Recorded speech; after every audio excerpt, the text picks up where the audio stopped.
मुझे क्या पता, सामने बैठी है, आप ही पूछ लो ना, साथ में भगा भी देना। इस पर सास डरते हुए स्लैब पर बैठी बैठी ही छिपकली को भगाने की कोशिश करती है। हुश हुश हुश, अरे जा ना, वापस अपने घर जा। सासू माँ, छिपकली है, कुत्ता नहीं। अरे हाँ, छोटी सी ही सही छिपकली तो है, तो तुम ही भगा दो ना। तानिया की सास उसे स्लैब से नीचे गिरा देती है, जिस पर छिपकली तो डरकर भाग जाती है। लेकिन दोनों सास बहू के बीच टॉम एंड जेरी वाला खेल शुरू हो जाता है। आपने मुझे धक्का क्यों दिया? मुझे कुछ हो जाता तो? अगर वो मुझे खा जाती तो? अरे छिपकली थी, डायनासोर नहीं। हाँ, सिर्फ छिपकली ही थी, और आपको उससे डर नहीं लगता तो खुद क्यों नहीं भगा दिया? अरे तेरे होते हुए अगर मुझे काम करने पड़े, फिर बहू होने का फायदा क्या है? इसी तरह सुबह से शाम हो जाती है। जिगर और बलराज भी ऑफिस से घर वापस आ जाते हैं, लेकिन सास बहू की तू मैं खत्म नहीं होती। आज इस सभा का मुद्दा क्या है? मम्मी ने मुझे छिपकली के सामने फेंक दिया।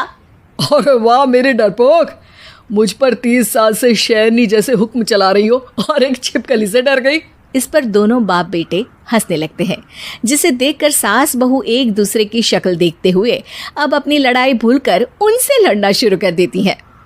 अरे आप ना ज्यादा बत्तीसी ना दिखाओ, नहीं तो शेरनी के एक पंजे से 32 के 32 दांत बाहर निकल आएंगे। अपनी माँ की इस बात पर अब जिगर अपने पापा को देखकर हंसने लगता है। अरे क्यों पापा, आ गया स्वाद?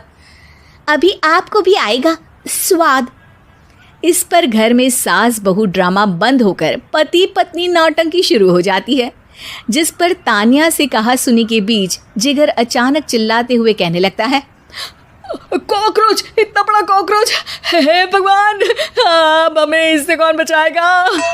कॉकरोच का नाम सुनते ही दोनों सास बहू सारी लड़ाई भूलकर फुदक से कूदकर पास रखे सोफे पर चढ़ जाती हैं। अरे कहाँ है, अरे कहाँ है कमबख्त?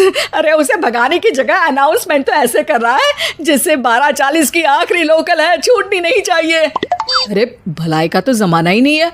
ठीक है भाई, अब मैं आपको बिल्कुल भी नहीं बताऊंगा कि आपके पीछे भी एक बहुत बड़ा कॉकरोच बैठा है। जिगर की बात पर एक बार फिर दोनों डर से उछल जाती हैं, जिसके बाद जिगर और बलराज इसी तरह कभी कॉकरोच तो कभी छिपकली का नाम लेकर उन्हें परेशान करते रहते हैं। अगली सुबह ये दोनों हमारे डर का ऐसे मजाक बना रहे थे जैसे खुद कभी किसी चीज़ से ना डरते हो। ये जिगर ना बचपन में तो चींटी से भी डर जाता था। पर मम्मी, उन्हें डराने के लिए मैं चींटी तो नहीं पकड़ सकती। अरे पागल औरत, इतना बड़ा होकर क्या वो चींटी से डरेगा? मतलब हमें बदला लेने के लिए कुछ अलग सोचना पड़ेगा। अरे वाह, क्या ब्रांड न्यू न्यूज़ दी है। सोचो अब। दोनों बहुत देर तक जिगर और बलराज को डराने के लिए अलग अलग तरीके सोचती हैं, पर किसी भी अंजाम तक नहीं पहुंच पाती, जिस पर तानिया की सास उससे कहती है, हम उन्हें नहीं डरा सकते, पर अपना डर तो ख़त्म कर ही सकते हैं ना। अगर हमारा डर ख़त्म हो जाएगा तो फिर वो अपने मज़े के लिए किसे डराएंगे और इसी तरह उनका पचका हो जाएगा। हाँ, नाइस आइडिया, पर मुझे इससे डर क्यों लग रहा है? सास की बातों से डरते हुए भी वो दोनों अपने डर को ख़त्म करने के मिशन पर लग जाती है, जिसमें पहला कॉकरोच सामने आते ही वो डर कर भाग जाती है।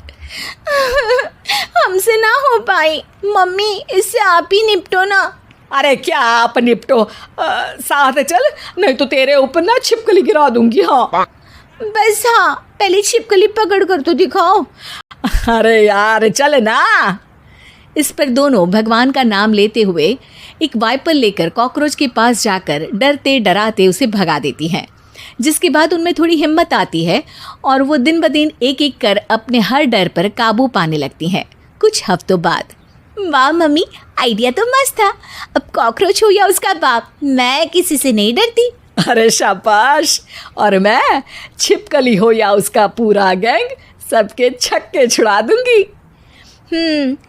पर मम्मी जी, उससे पहले किसी को सबक सिखाना है।